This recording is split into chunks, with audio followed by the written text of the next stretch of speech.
How's it going, everybody, and welcome back to the channel. In this video we are going to take a look at the Quixel medieval map. Now I have to dress for the occasion, as you can see. I will talk about that in another video, how I do this, but let's look at the Quixel medieval map. This is one of the best maps that I've seen before the Dark Ruins. And was that there? Okay. This is a fantastic map that I used over and over and over and... Okay, that thing moved. That thing moved for sure. And I just wanted to show you because everything is so cool. And alright, I'm going back to the ship. Let's just get started. Alright, now let's take a look at the map. And this map was mostly designed to function as a game. This is actually the starting area. And it's really fun. You just have to hit play. A lot of people already played this map, so I'm just going to talk a little bit about how this map is composed and how you can use it.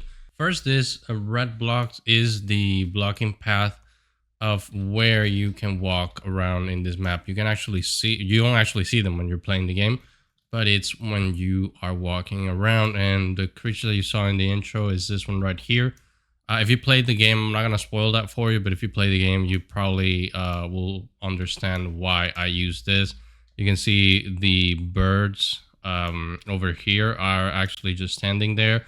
It's because there is a trigger here that once you pass, things get activated. That's what makes this map different than the Dark Ruins. And even though the Dark Ruins may look a little bit better, and it doesn't have as much functionality as this one, because this one has a lot of gameplay and interaction stuff, because it serves as an example of what you can do here in Unreal Engine. So let's get rid of these blocks. They're ugly, and we can just go to this blocking volumes folder.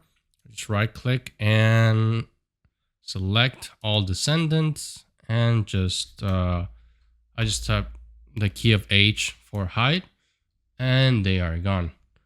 Now we can see the rest of the environment. Let's get close to, sorry, I'm maybe moving a little bit too fast.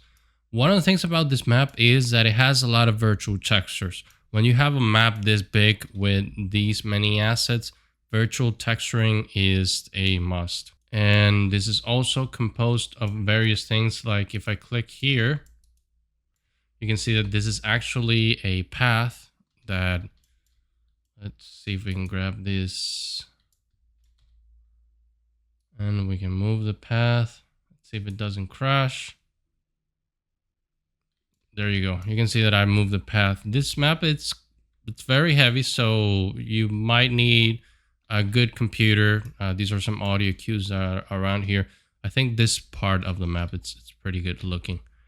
You may need some higher end system to run this map fully. I think if you lower the settings to something lower than Epic, you probably should be okay.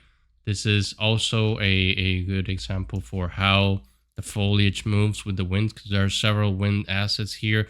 There's also some clothing on this asset that it moves once you simulate. I'm not going to simulate here because it might get too slow between this and my OBS. So if you go all the way over here, one of the cool things about this is that it has also VFX that you can grab. So the fire that you see over there and the fire that you see over here, it's actually pretty good. And you can just grab those and reuse it into another project. You can also just grab everything from here and reuse it to your own project, because one of the things I forgot is this is free. This is free for everybody, and I'm going to leave a link in the description for Fab where you can get it. Everyone can get this map, and as you can see, it has all sorts of cool stuff.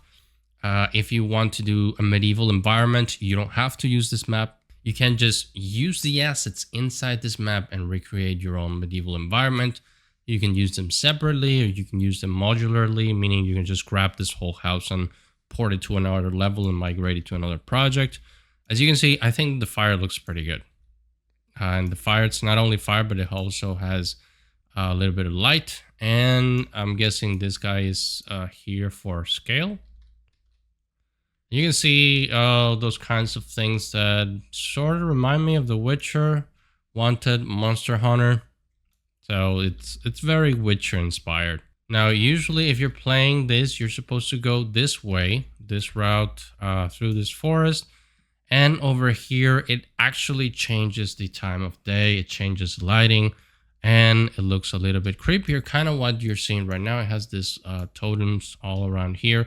This little trail around with these kind of reminds me of the first trailer for Hellblade 2. That was a great looking game that was made in Unreal as well. And once you get here, you can see that things are not only on fire, but something not so fun happened here. And there's that. There's the inside of the well. And if you play the game, you're going to find something fun in there. Then this is another place where you can just go here. And you have the cemetery, which looks a little bit cursed.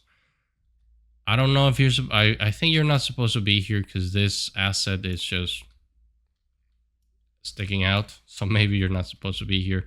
But I think it's pretty cool. So let's go to what I think it's the staging area, which is this one right here. And you can see this has all sorts of things like these chains, the barrels all around. And this... let me just turn off the wind. These assets is where you can see the virtual texturing. So if I lift it up, you can see that it looks a little bit different. But if I put it down, you can see it kind of sort of blending with everything else. And that's why the virtual texturing helps a lot to do. It blends a lot with the materials on the ground. Now let me show you something, because you are probably looking at this if you fired up your own project and you're wondering, why does my environment look a lot more creepy than yours? And that's because I changed the time of day. This thing has an asset that's already inside the map that's called time of day. We just type time of day here in the search folder, and you can see there's a BP time of day. If we click on here, you can see that we have all sorts of options that we can change to change around the time of day. Actually, when you open the map, the time of day looks like this. And that's why it does look a lot less creepy than what I have, because if you put it like, let's say 20, it's a little bit closer to nighttime, and you can see the fire is highlighted much more. I do like this look, and I may make one of my shorts inside this map now that I think about it. You can just mess with these however you see fit. So let's type 15. You can see different times of day, and then you can just save it and use start time override. That means that when you start the game, it's going to start at this time. However, there's a trigger box around here. I always forget where it is, but there's a trigger box around here that once you pass through that, the time, I think it changes to something around 18 or 19. Just to make it more creepy. And as you can see, this is the asset that I'm talking about. It even has a nice watch face, and you can see all the components that it has, and it really helps a lot when using this map. So again, highly recommend that you download this map. It's very, very fun to use. Play the game just so you can see all the interactions that was built into this.